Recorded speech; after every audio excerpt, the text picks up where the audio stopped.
하나님이 기뻐하시는 구체적인 신앙생활, 예배에 대해서 지금 계속 말씀을 나누고 있습니다. 2013년에 출간한 생각 좀 하고 살아라 라는 책이 있습니다. 기업인들과 직장인들에게 많이 회자되었던 책 중에 하나인데요, 미라의 공업회사 야마다 아키오 씨가 직원들에게 했던 이야기가 뭔가 하면 항상 생각하기를 강조했습니다. 출근해서 피곤함에 지쳐가지고 하루하루 버티는 그런 직장 생활 말고, 퇴근할 시간만 기다리는 그런 직장 생활 말고 항상 생각하기를 실천을 강조했습니다. 쓸데없는 일 하지 않기, 고정관념 버리기, 상식 뒤집기, 역발상으로 생각하기, 이런 것들을 강조하고 실제로 회사를 운영할 때에도 시간을 단축시키고 근무 시간을 단축시키고 회사 운영에 아주 역동적으로 그렇게 임했던 사람이기도 합니다. 그렇게 함으로 미라의 공업회사가 대기업과도 당당하게 경쟁할 수 있을 만큼 튼튼한 기업으로 만들게 되고, 또 어느 기업보다도 직원들에게 많은 복지 혜택을 베풀고 이윤을 남기는 그런 회사를 만들었다라고 하는 것이죠. 왜 이야기를 하는가 하면, 여러분, 신앙생활에도 생각하기가 필요합니다. 생각하며 신앙생활을 해야 합니다. 그냥 교회만 왔다 갔다 하지 말고 예수 믿는 게 무엇을 의미하는지, 어떻게 예수를 믿어야 잘 믿는지, 이런 것들을 고민하고 생각해야 합니다.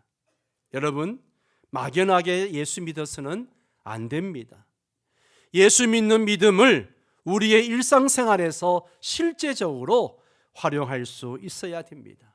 그래야 예수 믿는 재미와 기쁨을 맛볼 수가 있는 것이죠. 그러려면 우리가 드리는 예배의 순서 하나하나가 구체적으로 어떤 의미를 갖고 있는지를 생각해야 됩니다. 아무 의미 없이 일어섰다 앉았다 그리고 시간 되면 집에 가는 그런 예배가 되어서는 안 됩니다.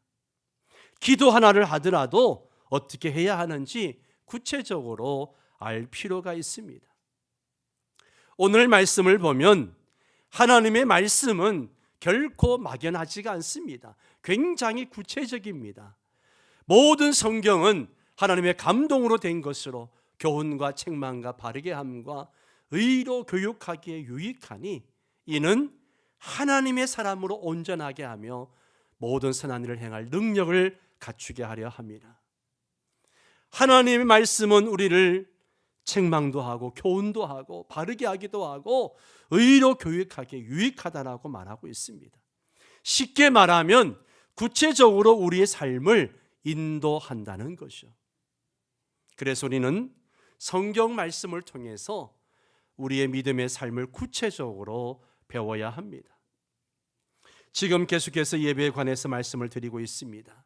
지난주에는 예배 준비를 어떻게 해야 하는지에 대해서 살펴보았습니다. 오늘은 예배를 드릴 때 어떻게 드리는 것이 좋은지, 특별히 예배의 3요소에 대해서 말씀을 드리려고 합니다. 여러분, 예배의 세 가지 요소가, 중요한 세 가지 요소가 있는데 뭔지 아십니까? 뭐죠? 기도, 찬양, 말씀. 그렇습니다. 기도와 찬양과 말씀, 이 세 가지가 예배의 중요한 3요소입니다. 첫 번째, 기도입니다. 여러분, 교회에 오면 제일 먼저 무엇을 합니까? 기도를 하죠. 제일 먼저 기도를 해야 합니다. 기도를 안 하시는 분도 종종 계시더라고요. 교회에 오면 제일 먼저 기도를 하셔야 됩니다. 자리에 앉으시면 옆 사람과 수다 떨지 마시고 먼저 기도부터 하십시오. 그리고 난 다음에 인사하셔도 됩니다. 예배 순서 중에 기도가 참 많이 나오죠. 그죠? 여러 번 나옵니다. 그만큼 기도가 중요하다는 거죠. 우리가 기도할 때 과연 기도란 무엇이고 어떻게 기도해야 될까? 기도에 관한 가장 올바른 정의는, 기도는 하나님과 이야기하는 것입니다. 기도가 뭐라고요? 하나님과 이야기하는 거. 예. 가끔 기도가 안 된다, 기도를 잘 못한다, 이런 성도들이 있습니다. 왜 기도가 안 되고 왜 못할까요? 기도를 너무 어렵게 생각한다는 거예요. 너무 어렵게 생각합니다. 기도가 어렵다고 생각하기 때문에 기도에 대한 알레르기 반응을 보이는 분들이 계시고, 집사님, 권사님, 대표 기도입니다. 그러면 목사님 저 대표 기도 시키면 교회 안 나가요. 이렇게 반협박하는 분도 가끔씩 계십니다. 예. 기도를 어렵게 생각하는 사람들이 생각보다 많다는 거죠. 왜 기도가 어렵게 느껴질까요? 첫 번째는 보이지 않는 하나님과 이야기를 한다고 생각하니까 어색하고 어려운 겁니다. 보이는 대상과 이야기하는 것은 자연스러운데 보이지 않는 하나님과 대화한다고 생각하니까 어색한 겁니다. 그런데 여러분, 우리가 항상 보이는 대상하고만 대화하는 것은 아니잖아요. 지금은 인터넷이 발달되어서 스마트폰으로 또 각종 메신저로 많은 대화를 나눕니다. 심지어 전혀 알지 못하는 사람, 외국에 사는 사람과도 메신저 친구가 되어서 이야기를 나누고 또 사진을 주고받고 합니다. 보이지 않는 대상이지만 전혀 어색하지 않게 많은 대화들을 나눕니다. 기도도 그렇게 생각하시기를 바랍니다. 하나님이 보이지 않지만 하나님과 전화로 이야기한다고 생각하십시오. 기도는 하나님과 이야기하는 영적인 대화입니다. 예, 영적인 대화예요. 보이지 않는 하나님과 기도로 이야기하는 것입니다. 하나님은 우리가 기도할 때 하늘에서 다 듣고 계십니다. 들으실 뿐만 아니라 우리 기도에 응답하시고 말씀으로 응답해 주시기도 하십니다. 두 번째, 기도가 어려운 이유는 기도가 어렵다라고 생각한다는 거죠. 네. 하나님을 어려워하기 때문에 기도가 어려운 겁니다. 예. 보통 어려운 상대를 만나면 대화하기가 쉽지 않죠. 예. 성도들이 가끔 제 방에 들어오면 되게 어려워합니다. 제가 부드러운 남자인데 되게 어려워합니다. 예, 우리가 하나님과 대화를 하는데 높으신 하나님과 대화한다고 생각하니까 어려워하고 어색해하는 거죠.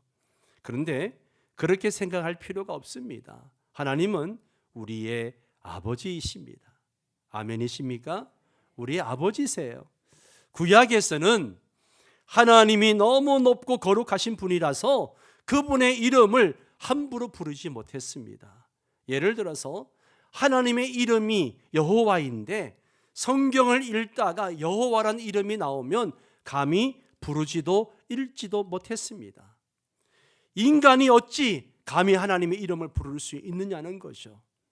그래서 고민을 하다가 여호와라는 이름이 나오면 어떻게 했는가 하면 그대로 읽지 않고 다르게 읽었습니다.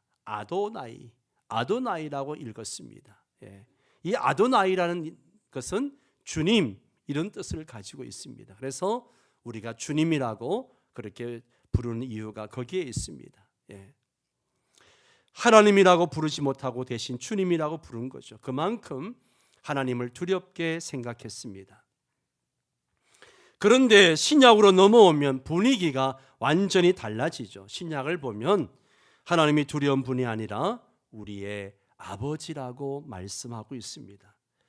마태복음 6장 26절 같이 읽을까요?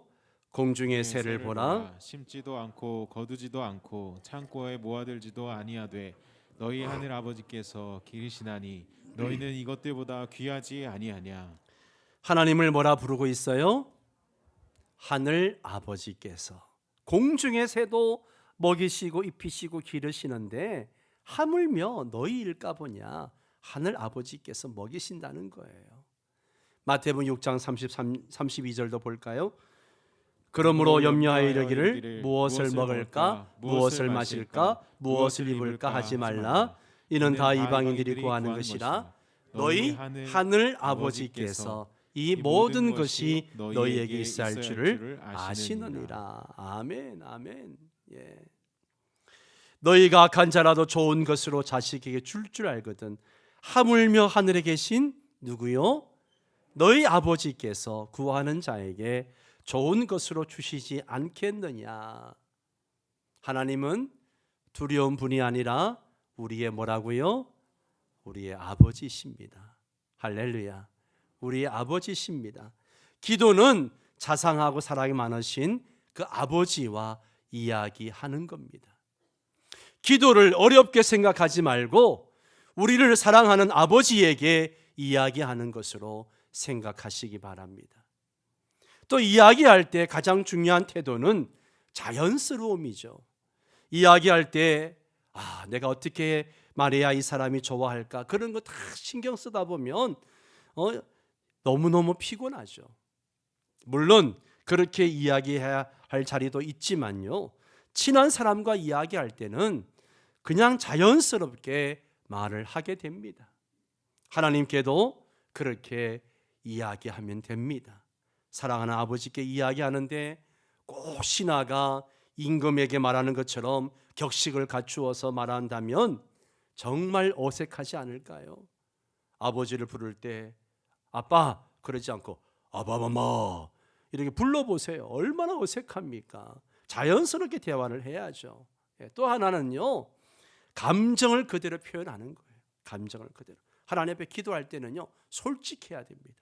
고민이 있으면 주님, 제가 고민이 있습니다.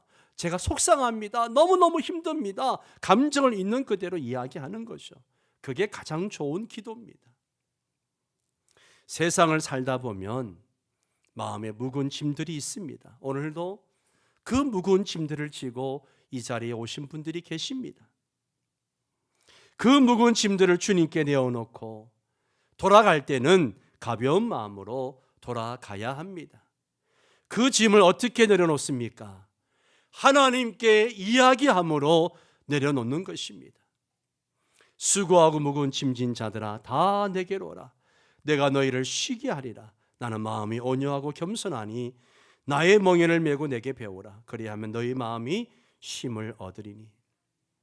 지금도 주님은 수고하고 무거운 짐진 자들을 다 부르고 계십니다. 내게 와라. 내게 와서 쉬어라. 내가 너희를 쉬게 해주겠다. 너희 염려를 다 주께 맡기라. 이는 그가 너희를 뭐 하신다고요? 돌보심이라. 할렐루야. 염려를 다 주님께 맡기라고 이야기합니다. 뭘로 맡길 수 있습니까? 기도로 맡기시는 거예요. 주님이 원하시는 것이 바로 이것입니다. 우리의 수고하고 무거운 짐을 다 주님께 맡기고 우리가 안식을 누리기를 원하십니다. 그래서 주일날 교회에 오면 제일 먼저 하나님께 기도하십시오. 기도할 때 조시 하나님을 생각하시기 바랍니다. 나를 사랑하신 하나님 아버지를 생각하시면서 기도하십시오. 그분께 내 고민을, 내 문제를, 내 짐을 맡기시기 바랍니다. 그러면 예배할 때 훨씬 더 편한 마음으로 예배 드릴 수 있고 또 은혜에 집중할 수 있습니다. 그래서 좀 일찍 와서 기도하면서 이 마음을 준비하는 것이 예배의 아주 중요한 요소입니다. 그냥 예배 시작하고 난 다음에 헐레벌떡 와가지고 예배 드린다고 생각해 보세요. 마음을 주님께 집중할 수 있겠습니까? 항상 예배는 미리 와서 준비하셔야 됩니다. 두 번째는 찬송입니다. 찬송은 하나님을 높이는 거죠. 하나님을 높이는 겁니다. 하나님은요, 찬송을 너무너무 좋아하십니다. 이사야 43장 21절 같이 읽습니다. 이 백성은 내가 나를 위하여 지었나니 나를 찬송하게 하려 함이니라. 아멘. 저와 여러분을 창조하신 이유가 뭐냐? 하나님을 찬양하기 위해서라고 했습니다. 하나님은요, 그만큼 찬양을 좋아하십니다. 그래서 예배 때에 꼭 찬송을 해야 하는 것이죠. 또 예배 찬송이 중요한 이유 또 하나는 이유는 그 찬양이 우리에게 너무너무 유익하기 때문에 그렇습니다. 이런 말이 있습니다. 입이 열려야 마음이 열리고 마음이 열려야 하늘이 열린다는 것이죠.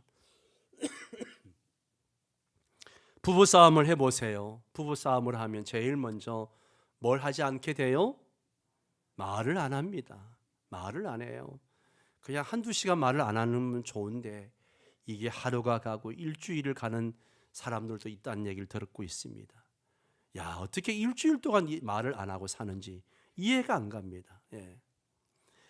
말을 하지 않으면요, 마음이 안 열립니다. 마음을 열려면 먼저 대화를 해야 됩니다.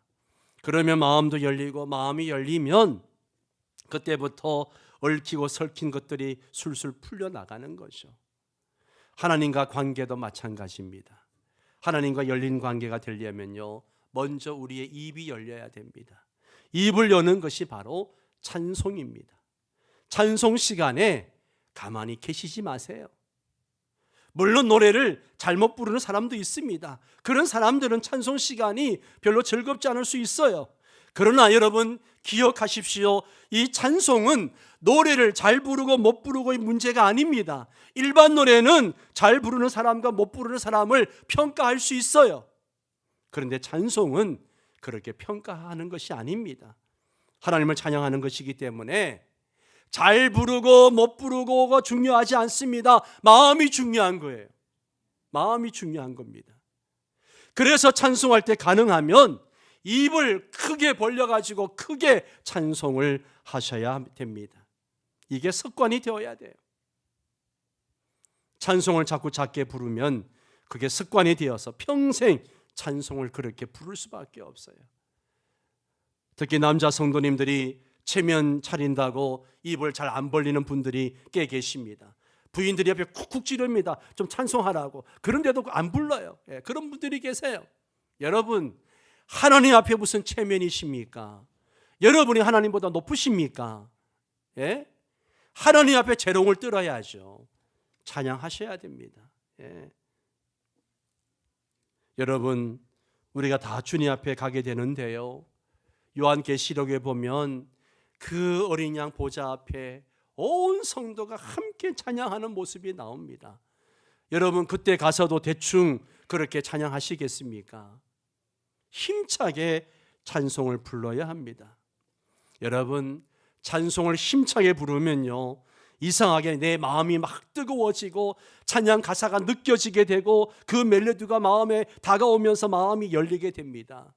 그렇게 마음이 열리면 한 걸음 더 나아가서 하늘이 열리는 거죠.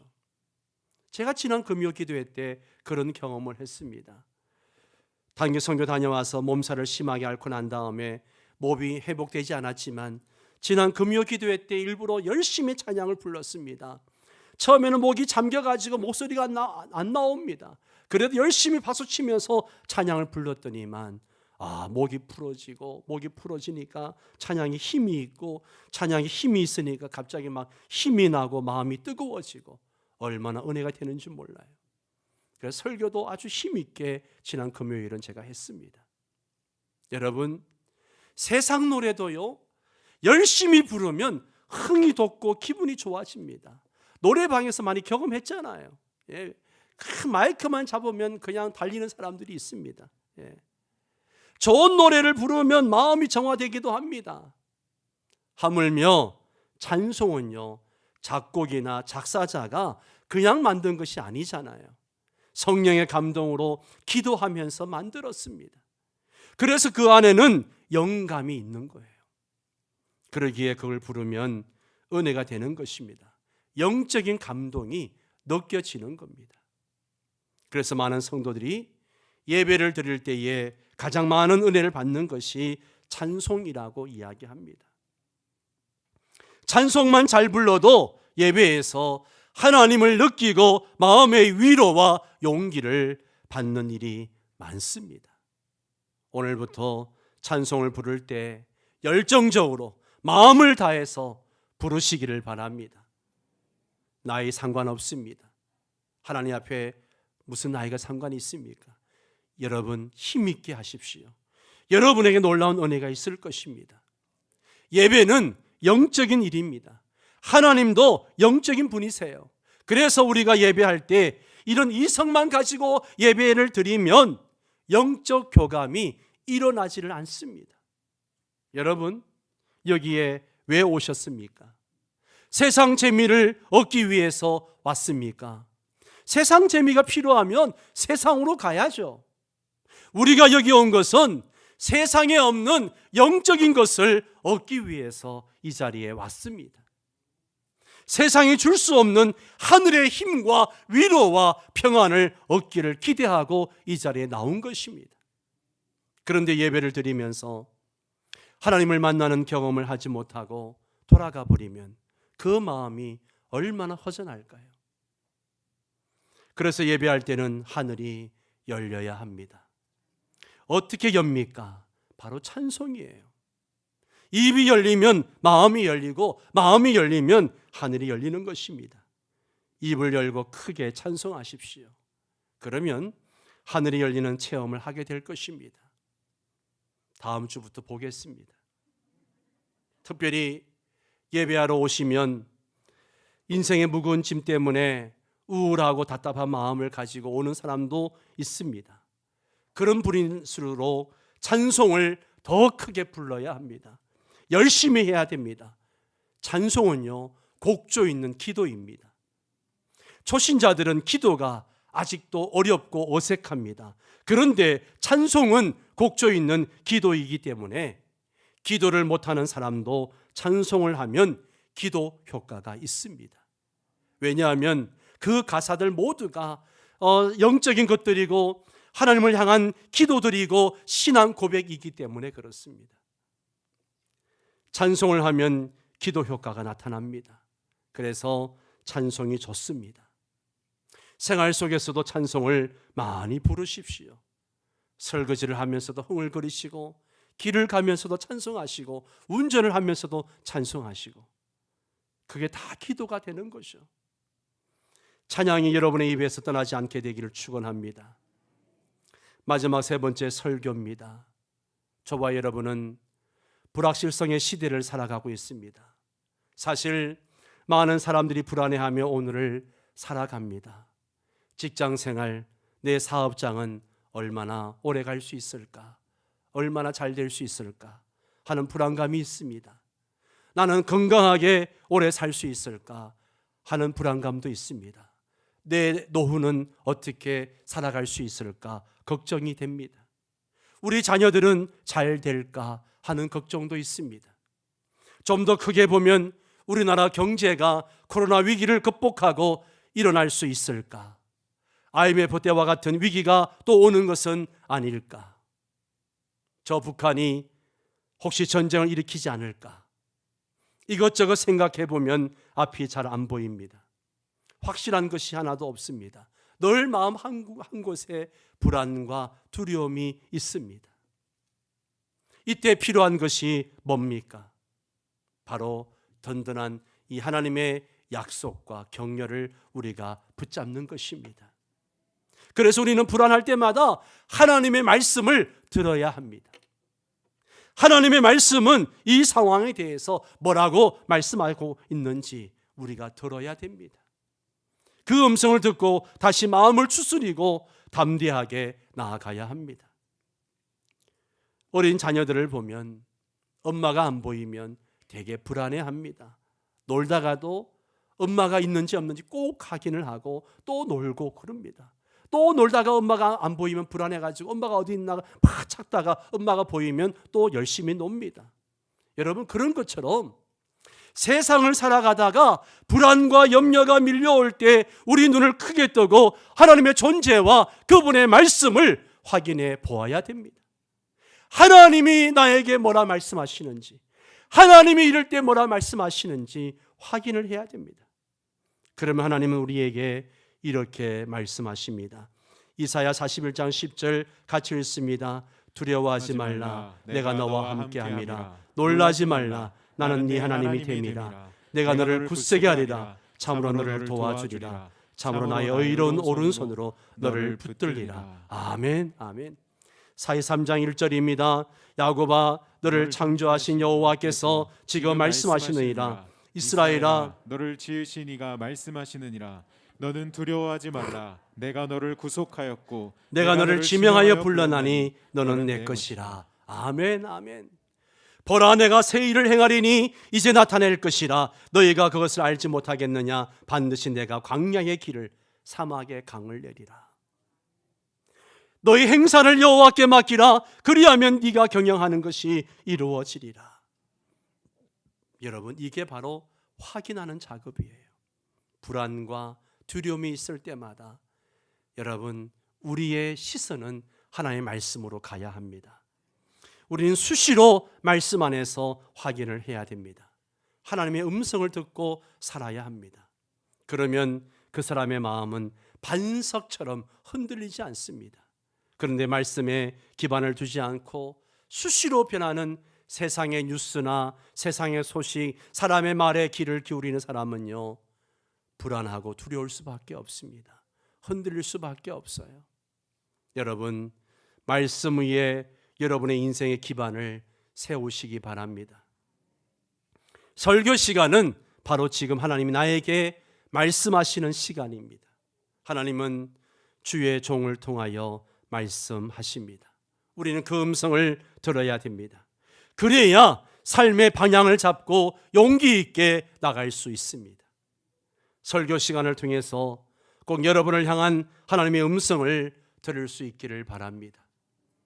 그래서 한치 앞을 예측할 수 없는 이 험난한 세상을 용기 있게 살아갈 수 있기를 바랍니다. 오늘은 예배의 세 가지 요소, 기도, 찬양, 말씀에 대해서 들었습니다. 여러분, 여러분의 문제를 하나님 앞에 가지고 나가십시오. 하나님께 다 쏟아 놓으십시오. 하나님은 우리의 기도에 응답해 주십니다. 기도를 어려워하지 마십시오. 기도는요, 하나님과 대화하는 것입니다. 여러분의 감정을 있는 그대로 쏟아 놓으시기 바랍니다. 찬송은 우리의 마음을 열게 합니다. 여러분, 예배 시간에 찬송을 열심히 부르십시오. 그러면 여러분의 마음이 열리고, 마음이 열리면 하늘이 열립니다. 하나님의 은혜를 주십니다. 찬송은 악하고 더러운 것들을 물리치는 힘이 있습니다. 힘 있게 찬송하면 내 안에 악한 것들이 물러갑니다. 예배 시간에 최선을 다해서 찬양하시기 바랍니다. 또 예배 시간의 말씀은 하나님의 음성을 듣는 시간입니다. 하나님은 주의 종들을 통하여 말씀하십니다. 불확실한 시대에 우리가 붙잡을 수 있는 것은 오직 말씀입니다. 하나님의 말씀이 나를 붙잡으면 우리의 삶은 안전합니다. 말씀에 귀를 기울이고 순종하십시오. 말씀은 능력이 있습니다. 예배의 성공자가 인생의 성공자입니다. 우리 모두가 예배의